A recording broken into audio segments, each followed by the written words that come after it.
সংখ্যালঘু ছাত্ৰ ছাত্ৰীৰ বাবে কেন্দ্ৰীয় চৰকাৰে আবণ্টন কৰা এক বিশেষ জলপানীক লৈ বৰ্তমান বিশেষ চৰ্চা চলিছে কিয়নো চৰকাৰে আবণ্টন কৰা সেই ছাত্ৰবৃত্তিত আচলতে বৰ্তমান সময়ত এক বৃহৎ কেলেংকাৰী হোৱাৰ এক গুৰুতৰ অভিযোগ উত্থাপন হৈছে। এই মুহূৰ্তত মোৰ সৈতে এই সমগ্ৰ বিষয়বস্তুৰ কিছু আলোকপাত কৰিবৰ বাবে উপস্থিত আছে সংখ্যালঘু উন্নয়ন বৰ্ডৰ অধ্যক্ষ মমিনুল আৱাল গৰিয়া আৰু মই তেখেতৰ পৰা পোনপটীয়াকৈ জানিব বিচাৰিম আচলতে এই গোটেই কেলেংকাৰীটো কৰিছে কোনে আৰু ইয়াৰ লগত কোন কোন জড়িত, কিমান টকাৰ আচলতে কেলেংকাৰী হৈছে। ডাঙৰীয়া, আপোনাক আমাৰ বিশেষ সাক্ষাৎকাৰলৈ স্বাগতম জনাইছোঁ। যিটো এটা বিশেষ অভিযোগ উত্থাপন হৈছে শেহতীয়াকৈ, আপুনি যিহেতু সংখ্যালঘু উন্নয়ন বৰ্ডৰ অধ্যক্ষ, আপোনাৰ পৰা পোনচাতে জানিব বিচাৰিম যিটো আচলতে 500 কোটিতকৈ অধিক টকাৰ যি কেলেংকাৰী অভিযোগ উঠিছে, গোটেই বিষয়টো কি আচলতে, কোন কোন এই কেলেংকাৰীত জড়িত আৰু কেনেদৰে দুৰ্নীতিটো সংঘটিত হ'বলৈ পালে বুলি ভাবে? মই প্ৰথমতে দুটা কথা ক'ব লাগিব। প্ৰথম কথাটো হৈছে যে আপুনি প্ৰশ্ন কৰিছে কেলেংকাৰীত কোন কোন জড়িত। এই কেলেংকাৰীৰ যিখন দুৱাৰ, তাৰ দুৱাৰৰ যি চাবি, এই চাবি খুলিছে প্ৰত্যেক শিক্ষানুষ্ঠানৰ প্ৰধানগৰাকীয়ে, অৰ্থাৎ কলেজৰ ক্ষেত্ৰত প্ৰিন্সিপাল আৰু স্কুলৰ ক্ষেত্ৰত হেডমাষ্টাৰ। আৰু দ্বিতীয় কথাটো হৈছে যে এই কেলেংকাৰীটোত শিক্ষানুষ্ঠানৰ প্ৰধানগৰাকী, বেংক বিষয়া, বেংকৰ সেৱা কেন্দ্ৰ, তাৰ উপৰিও যি 33 নোডেল অফিচ আছে, এই নোডেল অফিচৰ দায়িত্বত যিগৰাকী স্কলাৰশ্বিপৰ দায়িত্বত থকা যিগৰাকী বিষয়া আৰু এই চাৰিটা পক্ষক এটা দালাল চক্ৰই মিলি এই গোটেই কেলেংকাৰীটো সংগঠিত কৰিছে। প্ৰথম কথা হৈছে যে এই ছাত্ৰবৃত্তি কি? এই কথাটো হৈছে যে কেন্দ্ৰীয় চৰকাৰে যোৱা 4টা বছৰত, বিত্তীয় বৰ্ষত অসমৰ ছাত্ৰ ছাত্ৰীসকলৰ লগতে সমগ্ৰ ভাৰতবৰ্ষৰ ছাত্ৰ ছাত্ৰীসকলৰ কাৰণে স্কলাৰশ্বিপ আগবঢ়ায়। অসমৰ ক্ষেত্ৰত 3টা স্তৰত স্কলাৰশ্বিপ দিয়া হয়। এটা হ'ল প্ৰি মেট্ৰিক, এটা পোষ্ট মেট্ৰিক, এটা হ'ল মেৰিট কাম মিনছ। ইয়াত 3,500 টকাৰ পৰা আৰম্ভ কৰি বছৰত 60,000 টকালৈকে বিভিন্ন পৰ্যায়ৰ ছাত্ৰ ছাত্ৰীসকলে বৃত্তি লাভ কৰিবলৈ সক্ষম হয়। এতিয়া এই যোৱা 4টা বছৰত ইতিমধ্যে 501,40,04,467 টকা ষ্টুডেণ্টৰ একাউণ্টত চেণ্ট্ৰেল গভৰ্ণমেণ্টে দিছে। ইয়াত যিটো প্ৰক্ৰিয়া আবেদনৰ কাৰণে খুব সহজ আৰু কোনো জটিলতা নাই। এজন ষ্টুডেণ্টে কোনো কষ্ট নকৰাকৈ ছাত্ৰবৃত্তিৰ বাবে আবেদন কৰিব পাৰে অনলাইন আবেদন কৰাৰ পিছত ছাত্ৰজনে তেওঁৰ কাগজ পত্ৰখিনি, নথিপত্ৰখিনি প্ৰধান শিক্ষানুষ্ঠানৰ প্ৰধানগৰাকীৰ ওচৰত জমা দিব লাগে। জমা দিয়াৰ পিছত সেই প্ৰধানগৰাকীলৈ এটা কোড নাম্বাৰ দিয়া হয়, যিটো কোড মাৰিলে তেওঁৰ শিক্ষানুষ্ঠানৰ কিমানজন ছাত্ৰই এপ্লাই কৰিছে সেই গোটেই কথাখিনি তেওঁ দেখিবলৈ পায়। আৰু আবেদন কৰা ছাত্ৰ ছাত্ৰীসকলে যিখিনি নথিপত্ৰ দিয়ে সেইখিনি চালি জাৰি চাই তেওঁ সেইখিনি ভেৰিফাই কৰে। ভেৰিফাই কৰাৰ পিছত তেওঁ নিজৰ শিক্ষানুষ্ঠানৰ ছাত্ৰ ছাত্ৰীসকলৰ নাম ভেৰিফাই কৰি সেইখিনি ডিষ্ট্ৰিক্ট নোডেল অফিচত জমা দিয়ে। নোডেল অফিচে সেইখিনি ভেৰিফাই কৰি দিল্লীলৈ পঠাই দিয়ে অনলাইন যোগে। আৰু দিল্লীয়ে সেই ছাত্ৰ বা ছাত্ৰীৰ নামত থকা যিটো বেংক একাউণ্ট আছে, সেই বেংক একাউণ্টত পইচাসমূহ জমা দিয়ে। এইখিনি খুব সহজ প্ৰক্ৰিয়া আৰু ইয়াত কোনো দুৰ্নীতি হোৱাৰ কোনো শংকা নাই। কিন্তু ইয়াতে দুৰ্নীতিটো আৰম্ভ কৰি দিছে প্ৰথম প্ৰধান শিক্ষকজনে। কাৰণ প্ৰধান শিক্ষকজনে জানে তেওঁৰ বিদ্যালয়ত কোনজন ছাত্ৰই অধ্যয়ন কৰি আছে, কোনজন ছাত্ৰই অধ্যয়ন কৰি থকা নাই। আজি যদি 10জন, এখন স্কুলৰ 10জন বা 20জন ছাত্ৰই এই বৃত্তিৰ বাবে আবেদন কৰিছে, তাৰ লগত যদি আৰু 200জন ছাত্ৰ নোহোৱা ভুৱা ছাত্ৰ, ভুৱা বেংক একাউণ্ট থকা, CSPৰ যোগেদি ভুৱা বেংক একাউণ্ট খোলে আৰু যিবিলাক মোবাইলৰ ছাৰ্ভিচ প্ৰভাইডাৰ আছে সেইবিলাকৰ পৰা ভুৱা চিম উলিয়াই, এই দালাল চক্ৰটো এটা বৃহৎ দালাল চক্ৰ। আপুনি চাব, মই এটা তথ্য আপোনালোকক দিব বিচাৰিছোঁ। ইয়াতে আপুনি দেখিব যে মই বাকী এই হেৰিখিনিৰ কথা নকওঁ, এই যিখিনি মেৰিট কাম মিনছ আছে বা পোষ্ট মেট্ৰিক আছে, যিহেতু আমি প্ৰি মেট্ৰিকৰ যিখিনি আছে, প্ৰি মেট্ৰিক স্কলাৰশ্বিপটো আমাৰ ষ্টেট নোডেল অফিচ হৈছে আমাৰ minority board, Assam minority development board. আৰু ঠিক সেইদৰে পোষ্ট মেট্ৰিক আৰু মেৰিট কাম মিনছৰ নোডেল অফিচটো হৈছে চৰ এৰিয়া ডেভেলপমেণ্ট। গতিকে এতিয়া আমাৰ যিটো আবেদন কৰাৰ তালিকা, যেতিয়া আমাৰ অসমত ভাৰতীয় জনতা পাৰ্টীৰ গভৰ্ণমেণ্ট আহিল, সেই বছৰ আবেদনকাৰী ছাত্ৰ ছাত্ৰী আছিল 3,515,000 আৰু তাতে স্কলাৰশ্বিপ পাইছিলে 1,37,463 অৰ্থাৎ 3 লাখে এপ্লাই কৰিলে, 1,37,000 স্কলাৰশ্বিপ পালে। ঠিক সেইদৰে 18 চনত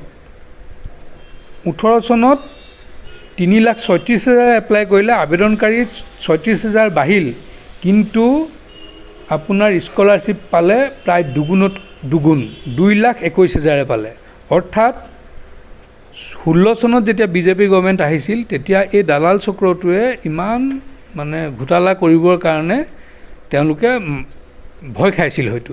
সেইকাৰণেই স্কলাৰশ্বিপ পোৱা ছাত্ৰ ছাত্ৰীৰ সংখ্যাটো কম আছিল। এপ্লাই প্ৰায় 2টা বছৰত সমানেই কৰিছে, কিন্তু স্কলাৰশ্বিপ দুগুণ বাঢ়ি গৈছে পোৱা সংখ্যাটো। অৰ্থাৎ আমি এইটো তথ্যৰ পৰা চালে ভাবোঁ যে প্ৰত্যেক বছৰে 1 লাখ 1.5 লাখ ভুৱা ষ্টুডেণ্টে স্কলাৰশ্বিপ পাই আছে। ঠিক সেইদৰে আমি যেতিয়া এই কথাটো গম পাই আমি 17 চনত সংবাদ মাধ্যমৰ সহযোগতে হওক বা বিভিন্ন কেছ মামলা কৰি হ'লেও আমি গোটেই বিষয়টো মানে সন্মুখত আনিছিলোঁ। পুলিচে 4-5জন প্ৰধান শিক্ষককো এৰেষ্ট কৰিছিল। কিন্তু সেইটো কৰাৰ কাৰণে 19 চনত কি হ'ল, 19 চনত আবেদনকাৰী ছাত্ৰ প্ৰায় সমানে আছে, 3.5 লাখৰ ওচৰা-ওচৰি 3 লাখ 3.5 লাখে আছে, কিন্তু স্কলাৰশ্বিপ পালে 1,16,000, অৰ্থাৎ 1,05,000 স্কলাৰশ্বিপ কমি গ'ল আগৰ বছৰটোতকৈ। তাৰপিছত এইবাৰ যেতিয়া ডিচেম্বৰ মাহৰ পৰাই অসমৰ যিটো পৰিৱেশ আহিল, এই পৰিৱেশত আচলতে এই দালাল চক্ৰটো বা এই দুৰ্নীতিত জড়িত থকা শিক্ষা অনুষ্ঠানৰ প্ৰধান বা CSP TSP এইবিলাকে ভাবিলে যে এতিয়া অসমততো এটা উত্তাউল পৰিৱেশ হৈ আছে, গতিকে এই সুযোগতে আমি অধিক পৰিমাণে এই স্কলাৰশ্বিপৰ ধন আমি কেন্দ্ৰৰ পৰা সৰকাব পাৰিম। সেইকাৰণে আপোনালোকে চাব, ইমান এই যোৱা 4টা বছৰৰ ভিতৰত আটাইতকৈ হায়েষ্ট প্ৰায় নহয়, মই একচুৱেল ফিগাৰটো কৈছোঁ, এইবাৰ প্ৰি মেট্ৰিকত 2,75,651 জন। যোৱা বছৰ আছিল 1,16,000, এইবাৰ 2,75,000। ইমান জঞ্জালৰ মাজত, এই অসমৰ এই পৰিৱেশৰ মাজত এইটো কেনেকৈ ইমান বৃদ্ধি হ'ল? গতিকে ইয়াত এটা বৃহৎ কেলেংকাৰী হৈছে, আৰু এই কেলেংকাৰীটোত মানে যিকেইটা পক্ষ জড়িত আছে সেইখিনিতো মই ক'লোৱেই। এতিয়া আমি মুখ্যমন্ত্ৰীৰ ওচৰত আমি বিভিন্ন সময়ত অভিযোগবিলাক সংবাদ মাধ্যমতো আহে বা মানে মানুহেও আমাক ব্যক্তিগতভাৱে অভিযোগ দিয়ে। এইবিলাক আমি সদায় লগে লগে পুলিচ হওক, DC হওক, SP হওক, CID হওক, আমি লগে লগে দিওঁ। কিন্তু সেই ক'ৰবাত দুদিনৰ কাৰণে কাৰোবাক হেডমাষ্টাৰ এজন ধৰি আনে, আকৌ এৰি দিয়ে। গতিকে আমি মুখ্যমন্ত্ৰীৰ ওচৰত শেহতীয়াভাৱে গোটেই তথ্যখিনি দি এখন স্মাৰক পত্ৰ আমি দিছোঁ, আৰু তাত উল্লেখ কৰিছোঁ যে এই গোটেই কেলেংকাৰীৰ তদন্তটো কৰিবৰ কাৰণে বৰ্তমানৰ যিটো ব্যৱস্থা আছে, এই ব্যৱস্থাৰ দ্বাৰা সম্ভৱ নহয়, দোষী হাৰি যায়। গতিকে ইয়াত এটা মানে বিশেষ তদন্তকাৰী গোট গঠন কৰিব লাগে, SIT গঠন কৰি দিব লাগে, যাৰ যোগেদি এই দুখীয়া ছাত্ৰ ছাত্ৰীৰ বৃত্তিৰ ধন আত্মসাৎ কৰা দোষীসকলে যাতে উচিত শাস্তি পাব পাৰে। কাৰণ আমি দেখিছোঁ যে আজি অলপ দিনৰ আগত সংবাদ মাধ্যমতে এটা অডিঅ' ভাইৰেল হৈছিল যে এজন যুৱ কংগ্ৰেছৰ ৰাজ্যিক জেনেৰেল ছেক্ৰেটাৰী আৰু দুজনে কথা পাতিছে যে এই স্কলাৰশ্বিপৰ যিটো মানে হাইলাকান্দিত যিটো অভিযোগ আহিছে, এই অভিযোগটো তল পেলাবৰ কাৰণে এজন DSPক 6 লাখ টকা দিয়াৰ কথাটো এটা ভাইৰেল হৈছিল, এটা টেলিফোনিক বাৰ্তালাপ ভাইৰেল হৈছিল। তাৰ উপৰিও তাৰে কৃষক মুক্তিৰ যিজন সভাপতি আছে, সভাপতিজনক এই এনেকুৱা কেলেংকাৰীত জড়িত থকা এজন দালালে 50 লাখ টকাৰ এটা অফাৰ দিয়াৰ কথা এটাও আমি সংবাদ মাধ্যমৰ যোগেদি শুনিবলৈ পাইছোঁ।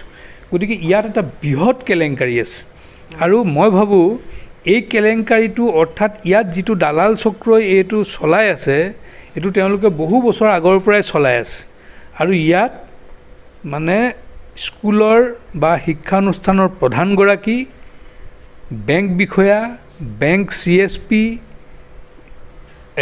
ডিষ্ট্ৰিক্ট নোডেল অফিচাৰ যি ভেৰিফিকেশ্যন কৰে, আৰু লগত ইয়াত হয়তো পুলিচৰো এটা বুজাবুজি থাকিব পাৰে, কাৰণ তেওঁলোকে এই মাননীয় মুখ্যমন্ত্ৰী সৰ্বানন্দ সোণোৱাল ডাঙৰীয়াই যিটো দুৰ্নীতিৰ বিৰুদ্ধে ইমান কঠোৰ অৱস্থান লৈ থকাৰ পিছতো এইখিনিয়ে যে দুৰ্নীতি কৰিবলৈ সাহস কৰিছে বা এই টকা আত্মসাতৰ কাৰণে তেওঁলোকে যিটো পৰিকল্পনা কৰি টকা আত্মসাত কৰিছে, এইটোত নিশ্চিতভাৱে এটা বৃহৎ চক্ৰ জড়িত হৈ আছে, আৰু এই চক্ৰটো হয়তো দিল্লীৰ পৰাও নিয়ন্ত্ৰিত হ'ব পাৰে। কাৰণ প্ৰকৃত ছাত্ৰই নাপায় বৃত্তি আৰু ভুৱা ছাত্ৰই টকা আত্মসাত কৰি আছে ভুৱা ছাত্ৰৰ নামত। আপুনি যিহেতু বিজেপিৰ এজন মুখপাত্ৰ হয়, গতিকে সততে এটা অভিযোগ আহে যে বিজেপিয়ে সংখ্যালঘু লোকসকলৰ কল্যাণৰ বাবে একো নকৰে, কিন্তু তাৰ মাজত এই যিটো বিশেষ জলপানী ছাত্ৰ ছাত্ৰীসকলৰ কল্যাণৰ বাবে আপোনালোকে চৰকাৰৰ ফালৰ পৰাই বিশেষভাৱে যোগান ধৰা হ'ল। ইয়াত এনেদৰে আচলতে যি বিয়াগোম যি কেলেংকাৰী, এতিয়া আপুনি সম্পূৰ্ণ তথ্যভিত্তিকভাৱে গোটেই কথাখিনি উলিয়াই দিছে, কিন্তু আপোনালোকৰ কেন্দ্ৰতো চৰকাৰ, অসমতো চৰকাৰ, বিজেপি চৰকাৰ, তাৰ পাছতো এই যিটো দালাল চক্ৰ, এই দালাল চক্ৰত কোনো ৰাজনৈতিক নেতাৰ পৃষ্ঠপোষকতা নাই বুলি আপুনি ক'ব পাৰিব জানো? নহয়, ৰাজনৈতিক নেতাৰ পৃষ্ঠপোষকতা আছে। ইতিমধ্যে সংবাদ মাধ্যমৰ যোগেদি এটা সন্মুখলৈ নাম আহিছে, নামটো হৈছে এই শ্বাহিদুল ইছলাম, যিজন শ্বাহিদুল ইছলাম যুৱ কংগ্ৰেছৰ কাছাৰ জিলাৰ প্ৰভাৰীৰ লগতে তেওঁ যুৱ কংগ্ৰেছৰ ৰাজ্যিকৰ সাধাৰণ সম্পাদক বুলি আমি শুনিবলৈ পাইছোঁ। আৰু ইয়াত এনেকুৱা ধৰণৰ ৰাজনৈতিক নেতা জড়িত হৈ আছে, কাৰণ আমি দেখিছোঁ যে কংগ্ৰেছ দলটো হ'ল দুৰ্নীতি ভ্ৰষ্টাচাৰত তেওঁলোকে একদম সিদ্ধহস্ত।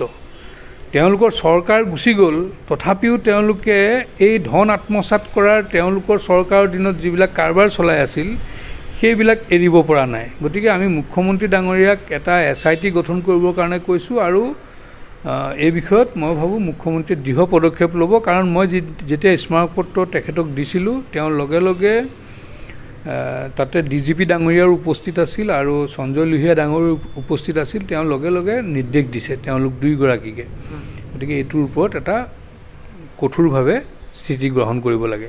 আৰু সংখ্যালঘুক নিদিয়াৰ যিটো কথা, সেইটো আচলতে ঘঁৰিয়ালৰ চকুপানী টুকাৰ নিচিনা কথা। আজি কংগ্ৰেছ দলে, মই ভাৰতবৰ্ষৰ কথাটো বাদ দিলোঁ, অসমত অধিকাংশ সময় AGPৰ 2টা টাৰ্ম বাদ দি আৰু বিজেপিৰ আজি 4.5 বছৰ বাদ দি বাকীখিনি সময়টো আৰু 2.5 বছৰ জনতা দলৰ আছিল, বাকীখিনি সময়টো কংগ্ৰেছে শাসন চলাইছে। আজি কংগ্ৰেছে শাসন চলাই কংগ্ৰেছে সংখ্যালঘুৰ ডেভেলপমেণ্টৰ কাৰণে একো কৰা নাই। খালি কংগ্ৰেছে সংখ্যালঘুৰ মাজত ভোটৰ ৰাজনীতি কৰিবৰ বাবে এইখিনি দালাল সৃষ্টি কৰিলে, যিখিনি দালালে সংখ্যালঘুৰ উন্নয়নৰ বিপৰীতে সংখ্যালঘুৰ নামত অহা সকলো সা সুবিধা টকা পইচা লুণ্ঠন কৰি খাইছে। তাৰ উদাহৰণ এই ছাত্ৰবৃত্তিটোৱেই। আজি এই বিজেপি চৰকাৰ অহাৰ পিছত আজি আপোনালোকে চাওক, অকল সংখ্যালঘু ছাত্ৰ ছাত্ৰী, অকল মই ইছলাম ধৰ্মীৰ কথা কোৱা নাই, ইয়াতে খ্ৰীষ্টান আছে, বুদ্ধিষ্ট আছে, জৈন আছে, শিখ আছে, সকলো ধৰ্মীয় সংখ্যালঘু ছাত্ৰ ছাত্ৰীৰ বাবে 501,40,04,000 টকা ইতিমধ্যে মোকলাই দিছে 4 বছৰত। আজি সংখ্যালঘুৰ কাৰণে 9খন মহিলা মহাবিদ্যালয় হৈছে, 21খন আৱাসিক বিদ্যালয় নিৰ্মাণ কৰা হৈছে। সংখ্যালঘুসকল যাতে প্ৰকৃততে উন্নয়নৰ দিশত আগবাঢ়ি যাব পাৰে, তাৰ কাৰণে ভাৰতীয় জনতা পাৰ্টীৰ মিত্ৰজোঁটৰ চৰকাৰে কাম কৰি আছে।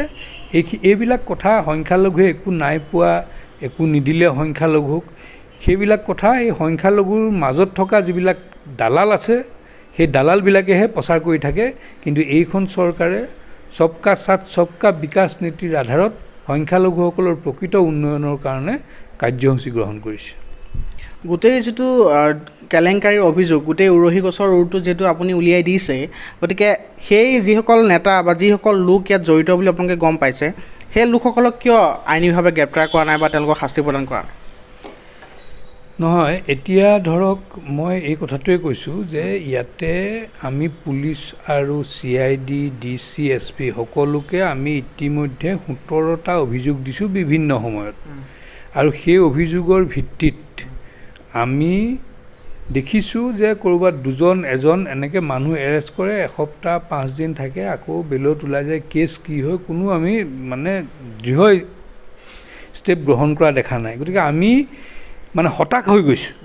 হতাশ হোৱাৰ পিছত আমি সংখ্যালঘু উন্নয়ন ব'ৰ্ডৰ পৰা DC SP লৈ আৰু এতিয়া চিঠি লিখি থকাৰ সময়টো নাই। সেইকাৰণে আমি মুখ্যমন্ত্ৰী ডাঙৰীয়াৰ ওচৰত গৈ আমাৰ গোটেই অভিযোগখিনি কৈছোঁ আৰু মই লিখিতভাৱে কৈছোঁ যে ইতিমধ্যে পুলিচ CID এই ক্ষেত্ৰত কোনো দৃঢ় পদক্ষেপ গ্ৰহণ কৰা নাই। গতিকে আপুনি SIT গঠন কৰক আৰু এই দোষীসকলক শাস্তিৰ ব্যৱস্থা কৰক। মুখ্যমন্ত্ৰীয়ে কি ক'লে? মুখ্যমন্ত্ৰীয়ে লগে লগে কৈছে যে এইটো লগে লগে তেওঁ DGP ডাঙৰীয়া আৰু সঞ্জয় লোহিয়া ডাঙৰীয়াক লগে লগে মৌখিকভাৱে নিৰ্দেশ দিছে আৰু মোকো আশ্বাস দিছে যে এই ক্ষেত্ৰত দৃঢ় পদক্ষেপ গ্ৰহণ কৰা হ'ব। আজি অন্য নহয়, বকুত এনেকুৱা সংখ্যালঘু ছাত্ৰবৃত্তিৰ যথেষ্ট অভিযোগ আহিছিল। অভিযোগ অহাৰ পিছত বকু থানাত মই নিজে ফোন কৰিছোঁ। MP কুইনুজা ডাঙৰীয়ানীয়ে কৈছে আমাৰ দলৰ মানুহে গৈ অভিযোগ দিছে, কিন্তু বকু থানাৰ OCয়ে এই অভিযুক্ত কিজনক গ্ৰেপ্তাৰ কৰা নাছিল। এদিন মই সংবাদ মাধ্যমত এটা বাইট দিলোঁ, বকু থানাৰ নামটো ক'লোঁ। আজি যেনেকৈ বকু থানাৰ আপোনাৰ নাম কৈছোঁ, মই নাম কোৱাৰ বাতৰিটো প্ৰচাৰ হোৱাৰ 3 ঘণ্টাৰ পিছত সেই মানুহকেইটা ধৰি আনিছে। তে ধৰি আনি আকৌতো জামিনত গ'ল। গতিকে ইয়াত চব জড়িত হৈ আছে। মই সেইকাৰণে কৈছোঁ ইয়াত পুলিচো জড়িত হৈ আছে। কাৰ আশীষ ধন্য হৈ ইমানখিনি অতপালি কৰিছে প্ৰশাসনৰ এই লোকসকলে? আচলতে নহয়, চাওক আপোনালোকে এটা কথা মন কৰিব, এই গোটেই যিটো চক্ৰ, এই চক্ৰটোৱে 1 কোটি 2 কোটি টকা নহয়, 501 কোটি 40 লাখ টকা। ইয়াৰ ভিতৰত কেই শতাংশ আত্মসাৎ কৰিছে সেইটো আমাৰ গুৰিত কোনো তথ্য নাই। কোনোবাই যদি কয় 400 কোটি আত্মসাৎ কৰিলে সিও সঁচা হ'ব পাৰে, কোনোবাই যদি কয় এই 500 কোটিৰ 450 কোটি আত্মসাৎ কৰিলে সেইটোও সঁচা হ'ব পাৰে, কোনোবাই যদি কয় 300 কোটি আত্মসাৎ কৰিছে সেইটোও সঁচা হ'ব পাৰে। যিয়ে নহওক 100 কোটি, 1 কোটি 2 কোটি নহয়, 100 কোটি টকা, এই 100 কোটি টকাৰ আত্মসাতৰ যিটো চক্ৰ, এই চক্ৰটোৰ ওচৰত যিকোনো পুলিচেই হওক, CIDয়ে হওক, কোনোবা DCয়ে হওক, কোনোবা SPয়ে হওক, ইয়াত যে মানে তেওঁলোকে চাৰেণ্ডাৰ নকৰিব, কাৰণ মানুহটো লোভী, গতিকে চাৰেণ্ডাৰ নকৰিব তেনেকুৱা কোনো কথা নাই। আজি যিটো অডিঅ' ভাইৰেল হৈছিল বৰাক ভেলীৰ, যে 6 কোটি টকা বন্দবস্ত হৈছে, 20 কোটি টকা আত্মসাৎ কৰিছে, তাৰে 6 লাখ টকা DSP জনক দিলেই কেছটো শেষ হ'ব বুলি এটা অডিঅ' ভাইৰেল হৈছে। গতিকে ইয়াত চবেই পইচা খাইছে। গতিকে চবেই পইচা খাই এতিয়া আইনৰ যিটো নিয়ম মাফিক আইনী ব্যৱস্থাটোৰ যোগেদি কৰি আছে। ইয়াত উদ্দেশ্য এই দগাবাজ, এই যে মানে মানুহৰ সংখ্যালঘু ছাত্ৰ ছাত্ৰীৰ ধন আত্মসাৎ কৰি তেজ পিয়া এই মানুহখিনিক জেলৰ ভিতৰত পঠিওৱাৰ কাৰণে তেওঁলোকৰ চিন্তা নাই। তেওঁলোকৰ চিন্তাটো হৈছে যে ইমান ডাঙৰ ঘোটালা হৈছে, গতিকে নিজে কেইটকা ইনকাম কৰিব পাৰোঁ নেকি, এই ধান্দাত থকাৰ কাৰণে আজি এই মানুহবিলাক এনেকৈ আজি আইনৰ গণ্ডিৰ পৰা বাহিৰত আছে। কেৱল মাত্ৰ নিয়ম মাফিক এটা ব্যৱস্থা কৰা হৈছে। সেইকাৰণে আমি মুখ্যমন্ত্ৰীৰ ওচৰত গৈ আমি দাবী উত্থাপন কৰিছোঁ, লিখিতভাৱে জনাইছোঁ, স্মাৰক পত্ৰ দিছোঁ, আমি SIT গঠন কৰাৰ কথা কৈছোঁ। আৰু আমি দৃঢ় বিশ্বাসী মুখ্যমন্ত্ৰীয়ে নিশ্চিতভাৱে কোনো কাৰণত যিহেতু দুৰ্নীতিক প্ৰশ্ৰয় নিদিয়ে, মুখ্যমন্ত্ৰীৰ ওচৰত তথ্য সহকাৰে আমি দিছোঁ। গতিকে আমি ভাবোঁ এই ক্ষেত্ৰত APSCৰ দৰে যেনেকৈ দৃঢ় স্থিতি গ্ৰহণ কৰিছে, ঠিক একেদৰে এই মানে কেলেংকাৰীটোৰ ক্ষেত্ৰতো দৃঢ় স্থিতি গ্ৰহণ কৰিব। এই তদন্ত প্ৰক্ৰিয়াৰ যিটো প্ৰতিবেদন আমি কেতিয়ালৈ আশা কৰিব পাৰোঁ? তদন্ত প্ৰক্ৰিয়া কেতিয়া সমাপ্ত হ'ব বুলি ভাবে আপুনি? সেইটো ঘোষণা কৰিছে নহয়, চাওক মুখ্যমন্ত্ৰীৰ ওচৰত আমি 2017 চনত, মই যে আপোনাক যিখিনি তথ্য দিলোঁ, 2017 চনতে আমি CIDক কেইবাটাও কেছ দিছিলোঁ আৰু CID অফিচত মই নিজেও কেইবাবাৰো গৈছোঁ। বিষয়া বহুতবাৰ বদলি হৈ গ'ল, কিন্তু তদন্তৰ যিটো ৰিপৰ্ট আজিলৈকে নোলাল। আমি যিখিনি কেছ দিছিলোঁ 2017 চনত, আজি 3 বছৰ পাৰ হৈ গ'ল। মুখ্যমন্ত্ৰীক কেতিয়া জনাইছিলে? মুখ্যমন্ত্ৰীক এতিয়া জনাইছোঁ। এতিয়া 21ত ইলেকশ্যন আহি আছে, নিৰ্বাচনৰ আগত এই গোটেই যিটো প্ৰক্ৰিয়া গোটেই দুৰ্নীতিটো পোহৰলৈ আহিবনে, ফাদিল হ'বনে? নহয় চাওক, সংখ্যালঘু ছাত্ৰৰ বৃত্তিৰ 501 কোটি টকাত এটা অনিয়ম হৈছে। এই অনিয়মটোত নিৰ্বাচনৰ কথাটো নাহে, নিৰ্বাচন আহিব আৰু যাব, কিন্তু এই যিটো অনিয়ম আমাৰ সন্মুখত আহিছে এইটো আমি কেতিয়াও এৰি দিব নোৱাৰোঁ। আৰু আমি আশা কৰিছোঁ যে এই আত্মসাৎ কৰা টকা আত্মসাৎ কৰা যিসকল দোষী ওলাব, সেই দোষীসকলৰ সা সম্পত্তি বাজেয়াপ্ত কৰি হ'লেও সংখ্যালঘু ছাত্ৰবৃত্তিৰ যি ধন আত্মসাৎ কৰিছে সেই ধন সম্পত্তি বাজেয়াপ্ত কৰি নিলাম কৰি হ'লেও এই ক্ষেত্ৰত ব্যৱস্থা গ্ৰহণ কৰিব লাগিব। আপুনি যিহেতু সংখ্যালঘু উন্নয়ন ব'ৰ্ডৰ অধ্যক্ষ, গতিকে মই আপোনালোকে পোনপটীয়াকৈ প্ৰশ্নটো কৰোঁ, সংখ্যালঘু উন্নয়ন ব'ৰ্ডৰ কোনো লোক এই গোটেই দুৰ্নীতিৰ প্ৰক্ৰিয়াটোত জড়িত আছে বুলি আপুনি ক'ব পাৰিবনে? সংখ্যালঘু উন্নয়ন ব'ৰ্ড আমি হ'লোঁ ষ্টেট নোডেল অফিচ।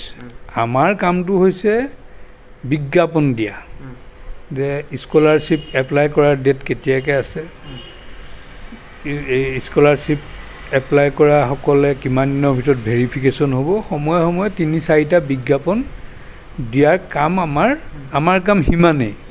আমি বিজ্ঞাপন দিওঁ, ছাত্ৰ ছাত্ৰীয়ে অনলাইন কৰে, আমাৰ অফিচত কোনো তথ্য নাথাকে, অনলাইন যোগে কেন্দ্ৰীয় চৰকাৰৰ ওচৰত সেইখিনি তথ্য জমা থাকে।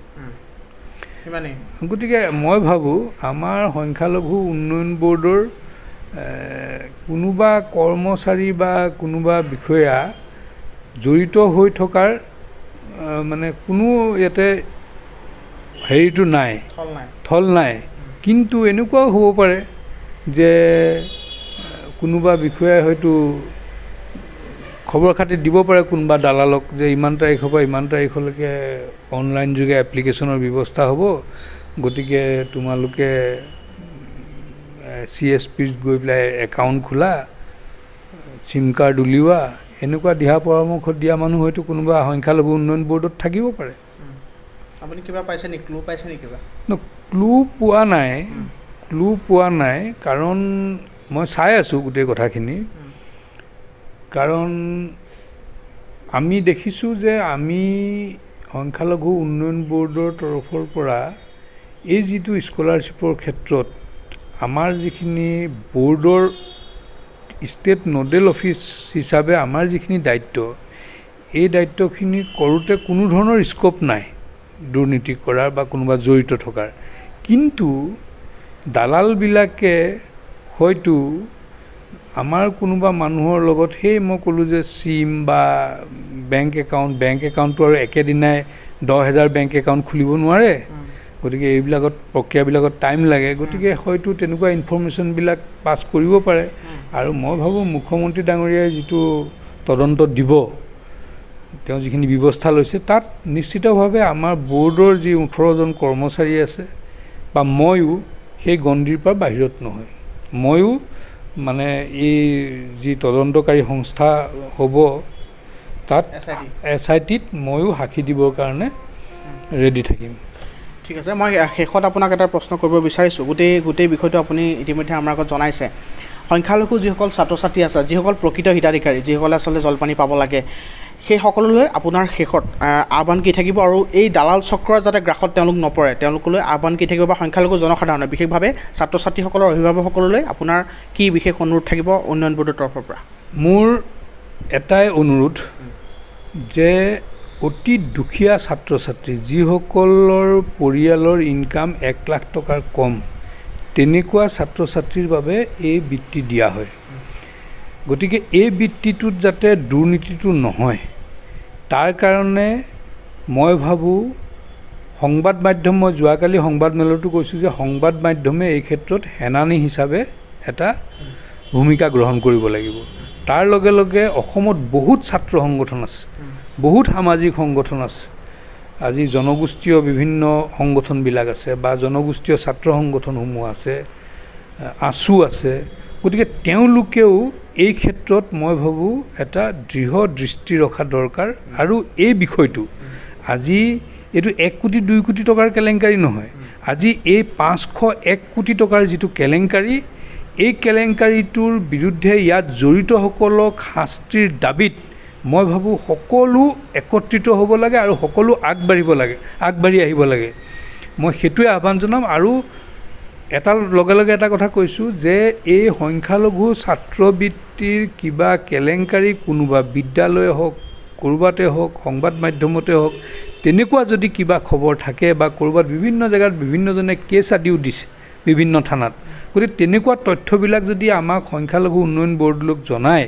তেতিয়াহ'লে নিশ্চিতভাৱে সেই ক্ষেত্ৰত আমি তৎপৰতাৰে ব্যৱস্থা গ্ৰহণ কৰিবৰ কাৰণে আমি প্ৰস্তুত আছোঁ আৰু এই আহ্বানটো মই জনাইছোঁ যে সংবাদ মাধ্যম বিভিন্ন ছাত্ৰ সংগঠন জনসাধাৰণ সংখ্যালঘু ছাত্ৰ ছাত্ৰীসকলে এই কেলেংকাৰী সম্পৰ্কত আপোনালোকৰ যদি কিবা তথ্য আছে সেইখিনি আমাক জনাওক নিশ্চিতভাৱে এই দালাল চক্ৰটো এই টকা আত্মসাৎ কৰি খোৱা এই চক্ৰটোৰ বিৰুদ্ধে আমি এখন যুদ্ধ ঘোষণা কৰিছোঁ আৰু এই যুদ্ধত আমি জয় হ'বই লাগিব সিহঁতক আইনৰ গণ্ডিত আমি আনিবই লাগিব ধন্যবাদ জ্ঞাপন কৰিছোঁ মমিনুল আৱাল ডাঙৰীয়া দৰ্শকসকল ইতিমধ্যে সংখ্যালঘু উন্নয়ন বৰ্ডৰ অধ্যক্ষ মমিনুল আৱাল গৰিয়াই ইতিমধ্যে বহুখিনি কথা স্পষ্ট কৰিছে যে সংখ্যালঘু ছাত্ৰ ছাত্ৰীসকলৰ নামত কেন্দ্ৰীয় চৰকাৰে আবেদন কৰা যি বৃহৎ পৰিমাণৰ যি ধনৰাশি এই ধনৰাশিত আচলতে ব্যাপক অনিয়ম সংঘটিত হৈছে বুলি অভিযোগ উত্থাপন কৰিছে গতিকে এতিয়া লক্ষণীয় হ'ব যিহেতু কেন্দ্ৰটো বিজেপি চৰকাৰ ৰাজ্যটো বিজেপি চৰকাৰ গতিকে এই গোটেই যি দালাল যিটো বৃহৎ চক্ৰ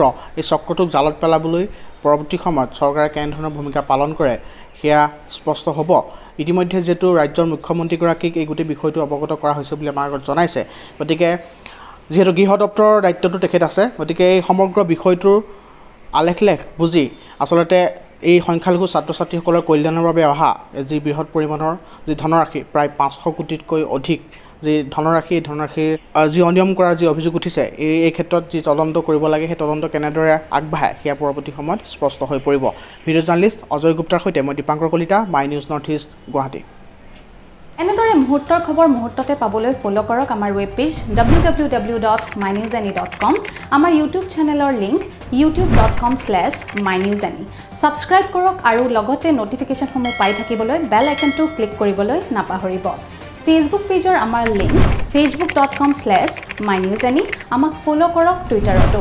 twitter.com/mynewsani ইনষ্টাগ্ৰামতো আমাৰ আইডি হৈছে instagram.com/mynewsani সকলোতে ফ'ল' কৰক আপোনালোকৰ প্ৰিয় ৱেব চেনেল মাই নিউজ আনি লোকেল ভোকেল এণ্ড গ্লোবেল